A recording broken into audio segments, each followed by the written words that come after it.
notre direct en complicité avec la régie. Alors je pense qu'actuellement ni il y a des tensions yi nga xamante ne am na au niveau de la Confédération africaine de football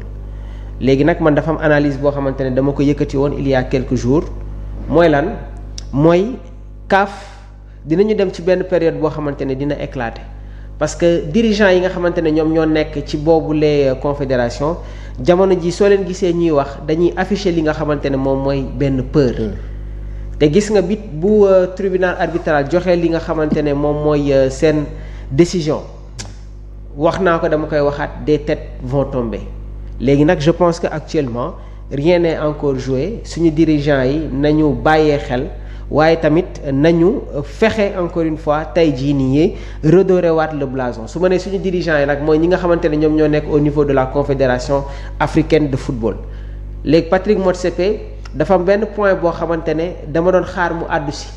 muy la situation de nos supporters waa suy ñëw nañu indaale suñu supporters fii ci biir réew mi parce que li nga xamante ne nag moom moo xew c'est quelque chose d'inacceptable ba pare beneen mbir bi tamit moom dafa yëkkati ay kàddu yi nga xamante ne ñu bëri bàyyiwuñ ci xel et ça demande énormément de réflexion jibi ce qu'il faut savoir dama bëgg a ñëw tuuti ci li nga xamante ne moom mooy son discours parce que moom avoué na en conférence de presse que le président de la fédération tunisienne Moïse Nasri n'aurait pas dû faire partie du jury d'appel li mu wax mooy quand on m'a informé que l'une des personnes parmi les juges d'appel était président d'une de nos associations de football j'ai répondu mais enfin qu'est-ce que c'est que ça comment est-il arrivé à être là li mu si waxaat mooy bien sûr nous devons tirer des leçons de ce genre de choses vous savez hésiter na tuuti chercher ses mots et une partie de cet apprentissage repose sur un sens fondamental de l'humilité Moïse Nasri de la Tunisie n'aurait pas dû être là il faut plus de rigueur léegi nag constat bi nga xamante ne def naa ko mooy le président de la CAF ne savait pas quoi répondre aux questions du journaliste nigérien ki nga xamante ne moom mooy Osasu Obayiwu Wana donc ça le change en effet des autres questions presque définies à l'avance par son responsable de communication dafay tekki ne que vice de procédure bi ñuy doon évoqué boobu ba tey fës na parce que le président de la Confédération africaine de football Patrick Motsepe n'était pas d'accord ci li nga xamante ne moom mooy la commission disciplinaire parce que dafa am ay autorités yi nga xamante ne waruñu woon participer ci boobule jotaay xam nga lan moo ci des bis bu tribunal arbitral génnewee li nga xamante ne moom mooy seen décision il doit y avoir des sanctions très lourdes ci yenn personnalités yi nga xamante ne ñi ngi nekk au niveau de la Confédération africaine de football. mais Mamour ñooñu ce qui se passe y a pas mais réforme il faut mu am. il a parlé de réforme Motsepe. réforme foog mu am waaye tamit mbiri corruption bi nga xamante ne ñi ngi koy évoquer seen kaw. lu bëri dina ci feeñ. gis nga le gouvernement sénégalais fi ñu teg seen baaraam fu am solo trop la et ce qu'il faut savoir mooy tey jii nii le pôle d'avocats bi nga xamante ne ñoom ñooy yor boobu les dossiers. yamuñu kase ci dossier bi nga xamante ne moom la ñu dugal au niveau du tribunal arbitral waaye am na beneen dossier bi nga xamante ne nag jamono ji ñi ngi koy teg ci kaw CAF mbirum corruption bi foog mu leer la désignation de Jean-Jacques Ndala yooyu noonu yëpp il faut ouvrir une enquête spécifique pour situer les responsabilités jamono ji nag xel mi ngi commencé di dal léegi nag Motsepe su nee damay ñëw Sénégal pour rencontrer nos autorités loolu dafa nekk un signe d'apaisement waaye ci samay njëlbeen kàddu nee naa la suy ñëw na fexe ba suñuy supporters bu mu fi jiitu suñu ay supporters. il veut calmer le jeu. waaw mais je pense que tey la lan le 30 procès en appel bi normalement tey la woon normalement tey la woon. waaw tey la waaw foofu à ponk boobu dinañ ci ñëw après waaw demal. xaw naa ko sax brosse tuuti waaw dama koy boole rek tënku ko. demal.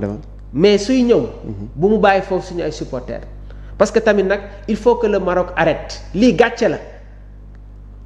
léegi nag moom nee na am na lenn loo xamante ne yëgu ko woon bi mu ko yëgee dafa taper sur la table ne loolu warul am. mais Mamour. donc su ma déggee Patrick Motsepe bu baax dafa mel ni comme si am na benn dirigeant bu nekk au niveau de la Confédération africaine de football bi nga xamante ne moom mooy jël yenn décisions yi. kan mooy Fujileshka qui est réellement le président de la fédération royale marocaine de football. Réforme il faut que mu am na leen loo xamante ne mënatul continuer parce que lii c'est un scandale. ñi nga xamante ne ñoom ñoo nekk dans le cadre footballistique les anciens joueurs les légendes les spécialistes les consultants les chroniqueurs les journalistes ñëpp dañu jox gain de cause équipe bi nga xamante ne moom mooy Sénégal la victoire da nga koy am sur le terrain mais victoire nekk na loo xamante ne doo ko am sur les bureaux waa Maroc nag ci loolu moom la ñu nekk mais je précise bien Djibi des têtes vont tomber ñu bëri dinañ daanu. mais man dafa am benn affaire bu ma la bëgg a laaj Saliou mu ngi ma koy wax tout à l'heure et je pense que c'est tellement véridique mu ne waa ji ñu nga xamante ne dafa démissionné te dafa dem retraite ak Motsepe mi génn pour calmer le jeu est-ce que Motsepe nekkul di jéem a dédouaner boppam parce que mënul nekk président CAF ba pare muy am yeneen décision ñuy jël ci ginnaawam. ba moom muy taper sur la table pourquoi Motsepe veut se dédouaner de cette situation est-ce que c'est pas li àdduna bi yëpp teg bët wala dara. waa jooju noonu. mooy Véron Mosengo Omba donc moom jot na annoncé sa démission de son poste de secrétaire général de la CAF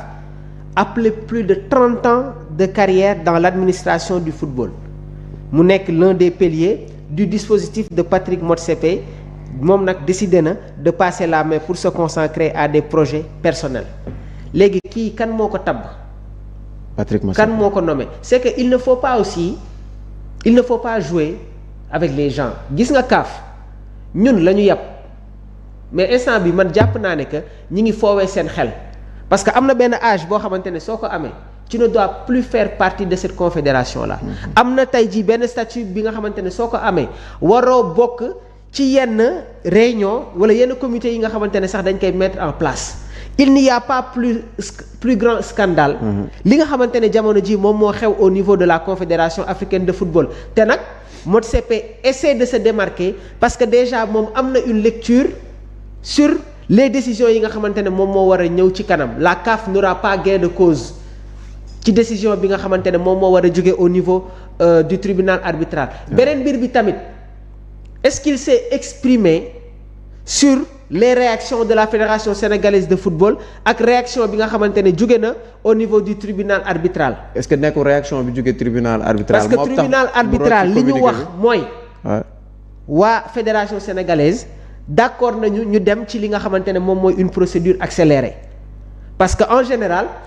recours yi nga xamante ne dañ koy dugal au niveau du tribunal day durer entre 9 ba 12 mois. léegi nag Sénégal approuvé na li nga xamante ne moom mooy la procédure accélérée de même que le tribunal arbitral jamono ji nag ñi ñuy xaar la CAF ak la fédération royale marocaine de football ñu approuvé li nga xamante ne moom mooy boobu les demandes pour ñu dem sur une procédure accélérée Djibi je précise bien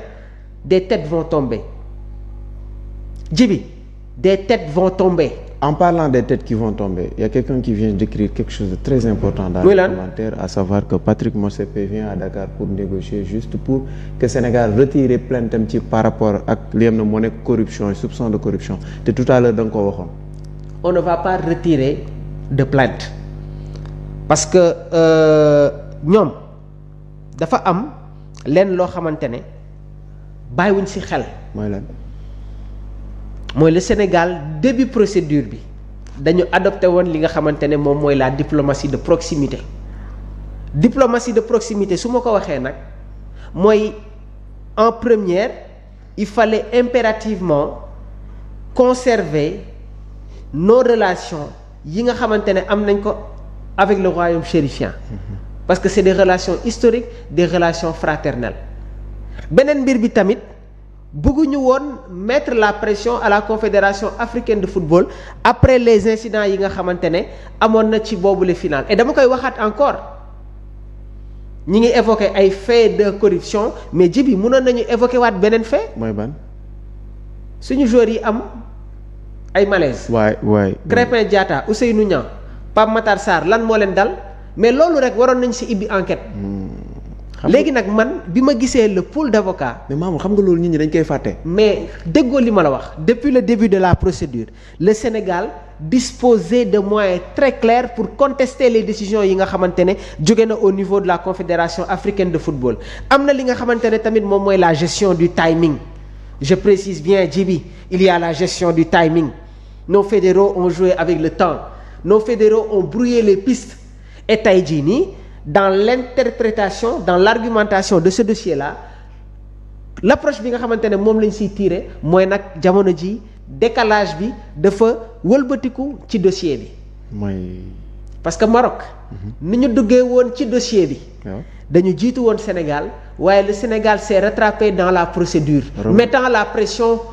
à la fédération royale marocaine, à leur président et aussi aux membres yi nga xamante ne ñoom ñoo nekk au niveau de la CAF. remontada Motsepe li ko indi fii. leneen la mais dama la koy wax on ne va pas négocier.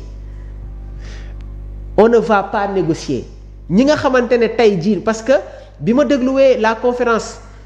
du pôle d'avocats à Paris nee nañu am na 5 membres yu nekk CAF yoo xamante ne ñi ngi waaj a ibbi enquête. Je précise bien 5 membres qui sont au niveau de la CAF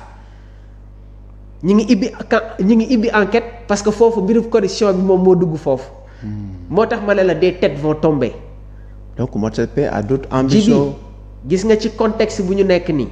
dans le traitement de l'information.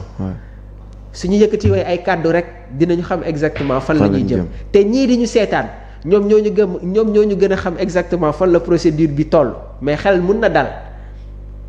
parce que le monde du football dafa juger li nga xamante ne moom la CAF def léegi nag dafa am beneen message boo xamante ne dama koy lancer waat. mooy ban. aux autres fédérations. aux autres nations ñu taxaw tem c'est le moment ñenn ñi sax nañu fippu pour ne non à l'injustice pour dégager yenn personnalité yi nga xamante ne jamono ji ñoom ñooy dénigrer ñoom ñooy yàq ñoom ñooy détruire l'image du football africain, l'image du continent africain. Alors Mamour foofu dama lay confirmer parce que Motsepe en personne wax na ko mu ne la CAF met en œuvre des réformes structurelles importantes après mu ne de ses statuts et règlements afin de renforcer la confiance envers les arbitres, les opérateurs de la VAR. Ce que j'ai pas compris, si on décide de renforcer les pouvoirs ou bien la confiance entre les arbitres et les assistances de la VAR, qu'est-ce qui n'a pas marché pour que l'arbitre ne